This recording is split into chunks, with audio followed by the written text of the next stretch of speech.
Captain Mike Penn spent 9 years of active duty service in the U.S. Navy and 3 years in the Navy Reserves. During his time of service to his country, Mike was shot down, captured, beaten, and imprisoned in North Vietnam for 8 months. Yet when released, Mike came away from the experience, describing his time in the Hanoi Hilton as an honor to serve. During his career, Mike earned the honors Distinguished Naval Graduate in Officer and Flight Training. His military honors include the Distinguished Flying Cross, Bronze Star with Combat V, Air Medal with Gold Star and Combat V, Navy Commendation Medal with Gold Star and Combat V, Prisoner of War Medal, and 2 Purple Hearts. In 1978, Mike left his distinguished career of military service to fly 737s for Southwest Airlines, where he became chief pilot in Houston, supervising over 700 pilots. Currently serving as flight manager, Captain Mike Penn continues to motivate those around him with humor, compassion, enthusiasm, and conviction. Inspirational speaker Mike Penn relates his extensive and dynamic experiences as a pilot into lessons for life, encouraging audiences to achieve their dreams and accomplish their goals through simple everyday practices and principles in life. I was a Navy fighter pilot during the Vietnam conflict. I was shot down and taken prisoner in North Vietnam in Hanoi. I learned a lot of life's lessons while interned in the prison camp, some of which I'd like to share with you. Attitude is the characteristic that controls our lives. People ask, how did you maintain your daily routine in a POW environment in a prison cell? Bottom line, it's your choice. We have a choice of how we're going to react daily to every situation. I found myself in a cell, 8 foot by 8 foot. I could take 3 steps across, turn around, take 3 steps back. That was my life. That was my environment. I was hurt. I had a broken leg, an infected neck, covered with mosquito bites. My eyes were swollen shut, and I just about decided to give up. I went almost 30 days without food, almost 3 days without water. And then an Air Force captain yelled at me and said, "Hey, flyboy, how come you're not eating your food? I'm over here starving. Why don't you give a guy a break?" That man changed my life that day. I then decided that I had a choice to live, to die. Positive attitude is what makes us live. I know it sounds simple. It's the truth. It affects how we look at life. It affects how we live our life. And it affects how we treat others daily. Enthusiasm and desire. People question that, is how you use that in a POW environment. It's real simple. You have a choice daily, whether you want to be happy or whether you want to be sad. We chose to be enthusiastic, cheerful, make the best of the situation we're in, and incorporate that with a desire for a positive outcome daily.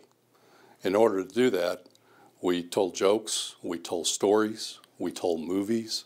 We chose one guy daily to tell about a movie, to put in all the details he could, all the laughter, all the sorrow, all the emotion. And we felt what he felt when he told the story. It gave us hope, it made us happy, and it made us enthusiastic, which was the desire. Because enthusiasm and burning desire breaks down all obstacles in front of you and lets you see a means to an end. Leadership is not a trait that can be taught. It's a trait one is born with. Some people think that he who has the loudest voice is the leader. Look at you and your families. It's not who has the highest voice, the loudest voice. It's he who has the biggest heart, because leadership comes from the heart. It's all about giving. It's all about making people want to follow you, not making them follow you. I had a commanding officer in my 1st Navy Squadron that was the epitome of leadership. We'd all run off at the end of the cliff if he asked us to, because he never asked us to do anything that he wasn't right there doing himself. Landing on the ship at night was one of the most feared events that we had in naval aviation. Yet our commanding officer had more night landings than anybody. And if a night mission came up and nobody wanted to do it and it was really, really bad weather, cold, rainy, dark nights, our commanding officer did it. Never asked, he just did it. We'd go to the end of the world for that guy. Leadership's from the heart, not from the voice. Faith is a trait that saves lives. People say, how did you keep your faith in that environment? Initially, I didn't. I wanted to give up. I wanted to say, God, why'd you put me here? Why am I in this situation? I wanted to cower up in the corner and give up. Eventually, I knew if I did that, I'd die. And then one day, something happened. I changed from losing my faith and saying, God, why me? To I finally discovered the light, and I asked God to show me. Show me the way. Use my faith. Faith is believing without seeing. It's understanding that you're just part of something much greater out there. You're not the center of the universe. You're there to help. And you use your belief to keep you going daily. When I got my senses back, I'm in the parachute, and I'm going, well, that's cool, I'm still in one piece. And next thing I know, bullets started ripping through the parachute. They were shooting at me on the ground. Miraculously, I didn't get hit. I should have broken my neck during the ejection, but I didn't. All these bullets that went through the parachute didn't hit me. Next thing I know, I hit the ground. Bullets, I was in about a foot of water in real high grass.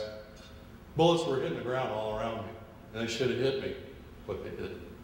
How we run our lives every day is directly proportional to our attitude. Where's our attitude come from? It comes from right here. Our thoughts plus our emotions equal our attitude. And guess what? We have the choice. We want to have a good one or a bad one. You know, when you hear people say, well, that person's got an attitude. Well, yeah, everybody does. But usually they're talking about a person with a bad one. I made the choice that day, and I made the choice to live on day 31. And the reason I did is because I had a little boy. When I left on that cruise, it was 6 months old. And I said, I'm not doing this for me. I'm going to do it for him. And that was the beginning. Leadership comes from the heart. It doesn't come from how loud your voice is. Well, maybe in his case it did. It comes straight from the heart. It's all about walking the walk. It's not about talking about something and doing something else. We see that at home. That's why we have so many problems with teenagers nowadays. It's because we tell them one thing and we do something else. They get mixed messages and they're confused. They get into that age, 11 to 13, you know, when they get really smart. And then 13 to 15, they know it all by then. And us as parents, we don't know anything. That's one of the reasons why. It's called leadership. Walk the walk. If you say something, do it. Because little kids, they don't listen to what you say. I hate to tell you that. You say, well, this kid doesn't know what the word no means. They don't. They do what you do. They watch everything you do and they do it.